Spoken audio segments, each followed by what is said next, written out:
মুহররম মাসের 2 নম্বরের আমল সংক্রান্ত বিষয়ে আল্লাহ পাক রব্বুল আলামিনের হাবিবের হাদিস থেকে যে দ্বিতীয় আমলটি পাওয়া যায়, আল্লাহ রাসূল বলেন সিয়ামু ইয়াউমি আশুরা ইন্নী আহতাসিবু আলাল্লাহ আন ইউকাফিরা আস-সানাতা আল্লাতী ক্বাবলাহু ওয়াস-সানাতা আল্লাতী বা'দা। আল্লাহর পয়গম্বর বলেন আশুরার দিনে তোমরা রোজা রাখবে। আশুরার দিনে যদি রোজা রাখো, এটা পরবর্তী 1 বছরের গুনাহের কাফারা হয়ে যাবে। বার আমার বন্ধুরা আমার, আশুরার রোজার প্রবর্তন কিভাবে হলো? আল্লাহর পয়গম্বর মক্কা থেকে যখন হিজরত করে মদিনায় চলে গেলেন, মদিনায় যাওয়ার পর দেখতেছেন মদিনার ইহুদিগণ মুহররমের 10 তারিখে তারা রোজা রাখে। মুহররমের 10 তারিখ ইহুদিগণ রোজা রাখে। আল্লাহর পয়গম্বর জিজ্ঞেস করেন আশুরার দিনে তোমরা রোজা রাখো, তার কারণ কি? ইহুদিগণ বললেন আমাদের পয়গম্বর হযরত মূসা আলাইহিস সালাতু ওয়াস সালাম এবং তার গোত্র বনি ইসরাইলদেরকে নিয়ে মিশর থেকে ফেরাউনের কবল থেকে রক্ষার জন্য, হেফাজতের জন্য যখন মিশর থেকে চলে আসেন, সামনে নীল নদী, নীল দরিয়া, ওইটা পাড়ি দিবেন কিভাবে আল্লাহর কাছে দোয়া করতে লাগলেন।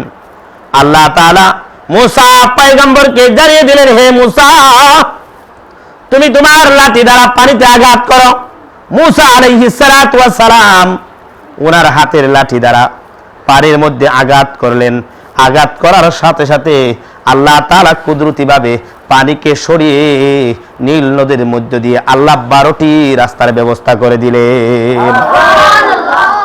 ভাই আমার, বন্ধুরা আমার, আল্লাহর পয়গম্বর মূসা আলাইহিস সালাতু ওয়াস সালাম ওনার গোত্র বনি ইসরাইলদেরকে নিয়ে সুন্দরভাবে, চমৎকারভাবে নীল দরিয়া পাড়ি দিলেন। ওই পারে চলে গেলেন। ওইদিকে ফেরাউন, আল্লাহর দুশমন, নবীর দুশমন, তার বাহিনী নিয়ে মূসা আলাইহিস সালাতু ওয়াস সালামকে জব্দ করার জন্য, পাকড়াও করার জন্য পিছন দিক দিয়ে যখন আসলো, যেই মাত্র নীল নদের রাস্তার ভিতরে ঢুকে গেল, মধ্যখানে যাওয়ার পর মহান আল্লাহ পাক রব্বুল আলামিন পানিকে অর্ডার দিলেন, ওই পানি চতুর্দিক দা ফেরাউন এবং তার বাহিনীকে ঘিরে ফেলে। ভাই আমার, বন্ধু আমার, ফেরাউনের বাহিনীকে পানি চতুর্দিক দা ঘিরে ফেরাউন এবং তার সৈন্য সামন্ত সবাইকে পানির মধ্যে চুবাইয়া চুবাইয়া আল্লাহ তাআলা মৃত্যুবরণ করেন। এই জন্য ইহুদিগণ বলেন আল্লাহর পয়গম্বর মূসা আলাইহিস সালাতু ওয়াস সালাম আল্লাহ তাআলার শুকরিয়া আদায় করার জন্য নিজ মুহররমের 10 তারিখে রোজা রাখতেন। এই জন্য আমরা আল্লাহ তাআলার শুকরিয়া আদায়ের জন্য মুহররমের 10 তারিখে রোজা রাখি। আল্লাহর পয়গম্বর মুহাম্মাদুর রাসূলুল্লাহ সাল্লাল্লাহু আলাইহি সাল্লাতু ওয়াস সালাম বলেন নাহনু আ'তু বিমূসা মিনকুম ফাসামাহু ওয়া আমারা বিসিয়ামিহি। আল্লাহর পয়গম্বর মুহাম্মাদুর রাসূলুল্লাহ সাল্লাল্লাহু আলাইহি সাল্লাতু ওয়াস সালাম বলেন মূসার অনুসরণের ক্ষেত্রে তোমাদের চেয়ে আমাদের হক বেশি। এই জন্য আল্লাহর পয়গম্বর নিজ মুহররমের 10 তারিখে রোজা রাখেন এবং সাহাবায়ে কেরামদেরকেও মুহররমের 10 তারিখে রোজা রাখার কথা বললেন। কিন্তু পরবর্তীতে জানা গেল ইহুদিরা যেহেতু একটা রোজা রাখে, আমরাও মুহররমের 10 তারিখে রোজা রাখি, তাহলে তাদের বরাবর হয়ে যায়। এই জন্য আল্লাহর পয়গম্বর ইহুদিদের বিরোধিতা করার জন্য আল্লাহর পয়গম্বর বললেন, ও সাহাবায়ে কেরাম, তোমরা মুহররমের 10 তারিখের সাথে মিলিয়ে আগে অথবা পিছনে যে কোনো একটা তারিখ মিলিয়ে তোমরা 2টা রোজা রাখো। হয়তোবা মুহররমের 9 তারিখ 10 তারিখ 2টা রোজা রাখো, নতুবা 10 তারিখ আর 11 তারিখ মিলিয়ে 2টা রোজা রাখো। ভাইরা মানে, বন্ধুরা আমার, আল্লাহর পয়গম্বরের হাদিস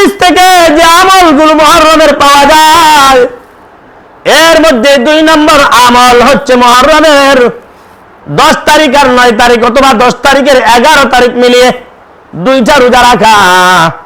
ওই রোজা যদি কেউ রাখে, আল্লাহ তাআলার হাবিব বলেন পূর্ববর্তী এবং পরবর্তী 1 বছরের গুনাহের কাফারা ওই রোজাগুলা হয়ে যাবে। ভাইরা আমার, বন্ধুরা আমার, আল্লাহর পয়গম্বরের হাদিস থেকে 3য় নম্বরের যে আমল পাওয়া যায়, আল্লাহর পয়গম্বর বলেন তোমরা তোমাদের ফ্যামিলির জন্য সব সময় যে খরচ করো, ফ্যামিলির জন্য সব সময় যে খরচ করে থাকো, যে বরাদ্দ দিয়ে থাকো, মুহররমের 10 তারিখে খরচের হাতটা একটু বাড়িয়ে দাও। মুহররমের 10 তারিখে ফ্যামিলির জন্য বরাদ্দটাকে একটু প্রশস্ত করে দাও। মহান আল্লাহ পাক রব্বুল আলামিন সারা বছর স্বাচ্ছন্দ্যে তোমার রিজিকের ব্যবস্থা করে দিবে। ভাইরা আমার, বন্ধুরা আমার, এটা হচ্ছে মুহররমের 3য় নম্বর আমল। আল্লাহর পয়গম্বরের হাদিস থেকে যে নির্যাস পাওয়া যায়, 1 নাম্বার হচ্ছে মুহররমের 10 তারিখ, মুহররম আসার পরে রোজা রাখো। 2য় নম্বর আমল হচ্ছে মুহররমের 10 তারিখের সাথে মিলিয়ে 2টা রোজা রাখো। 3য় নম্বর হচ্ছে মুহররমের 10 তারিখে ফ্যামিলির জন্য বরাদ্দটাকে একটু বাড়িয়ে দাও। ভাইরা আমার, বন্ধুরা আমার, এই হচ্ছে আল্লাহর হাবিবের হাদিস থেকে আমলের নমুনা। কিন্তু আজকে আমাদের সমাজ এত নোংরা হয়ে গেছে, আমাদের সমাজ আজকে এত ধ্বংস হয়ে গেছে, সম্পূর্ণ হিন্দুদের মতো, হিন্দু রীতির মতো। যেভাবে দেখবেন হিন্দুরা তারা দেবতা বানায়, ওইটাকে পূজা করে, ওইটাকে ভৎসনা করে ভক্তি দেয়, কিন্তু কয়েকদিন পর ওইটাকে নৌকার মধ্যে উঠায়, নৌকার মধ্যে উঠায়া নদীর মধ্যে ওখানে গিয়ে ওইটাকে পানিতে সুবায়া সুবায়া ওইটাকে মারে, নদীর মধ্যে ফেলে দেয়। দেয় কিনা দেয় না? নাউজুবিল্লাহ। ঠিক আমাদের সমাজের একদল লোক ওই প্রথাটাকে অনুসরণ করে। মুহররম মাস আসার পরে তারা কি বানায়? আল্লাহর পয়গম্বরের দহিত্র হুসাইন তাআলার মহব্বতে দেখিয়ে, আলে বাইতের মহব্বত দেখিয়ে মুহররম মাস আসার সাথে সাথে তারা তাজিয়া বানায়, হুসাইন রাদিয়াল্লাহু তাআলার আকৃতি বানায়, বানায়া মাটন করে দাড়ি গায়, তীর ধনুক দিয়ে তামসা করে, খেলনা করে, নিজের শরীরে তরবারি দ্বারা নিজেই আঘাত করে। দেখবেন নিজের শরীরকে নিজেই আঘাত করে রক্তাক্ত করে দেয়, জারি করে, মাতন করে, বুকে তাফরায়, মাথায় তাফরায়, হাই হাচ্ছন, হাই হুচ্ছন বলে চিল্লাইতে থাকে। নাউজুবিল্লাহ। আল্লাহু আকবার। আল্লাহর পয়গম্বর নিজের নাতিদের কত মহব্বত করতেন, কত আদর করতেন, কিন্তু হাসান হুসাইন রাদিয়াল্লাহু তাআলা আনহুমা এদের নামটা পর্যন্ত সঠিকভাবে উচ্চারণ করে না, বলে হাই হাচ্ছন, হাই হুচ্ছন। অথচ আল্লাহর পয়গম্বরের দহিত্রদের নাম হচ্ছে হাসান এবং হুসাইন। ভাইরা আমার, বন্ধুরা আমার, লক্ষ্য করে শোনান, হাসান হুসাইন নামটা পর্যন্ত সুন্দরভাবে নিতে পারে না, আহলে বাইতের মহব্বত দেখায়, যেটা সম্পূর্ণ শরীয়ত বিরোধী, যেটা হচ্ছে আল্লাহর হাবিবের হাদিস বিরোধী, কোরআন বিরোধী। কারণ আল্লাহর পয়গম্বরের দৌহিত্র হুসাইন রাদিয়াল্লাহু তাআলা আনহু যে কারণে কারবালার প্রান্তরে শাহাদত বরণ করেছিলেন, আপনি আমার জন্য উচিত হলো সেই আদর্শটাকে ধরিয়ে রাখা। আল্লাহর পয়গম্বরের দৌহিত্র ফাতেমার কলিজার টুকরা হুসাইন রাদিয়াল্লাহু তাআলা কারবালার প্রান্তরে শাহাদত বরণ করেছিলেন নবীর সুন্নাতকে জিন্দা করার জন্য। বাতিলের সাথে আপোষ করে নাই নবীর সুন্নতকে জিন্দা করার জন্য। এই জন্য আপনি আমার জন্য উচিত হলো নবীর সুন্নতকে ধরে রাখা, বাতিলের সাথে আপোষ না করা। কিন্তু আজকে আমাদের সমাজ নোংরা হয়ে গেছে, আমাদের সমাজ ধ্বংস হয়ে গেছে, আমাদের সমাজে সম্পূর্ণ হিন্দু রীতির মতো আমাদের সমাজের মধ্যে কাজ চলতেছে, যা হচ্ছে সম্পূর্ণ শরীয়ত বিরোধী, হাদিস বিরোধী, কোরআন বিরোধী।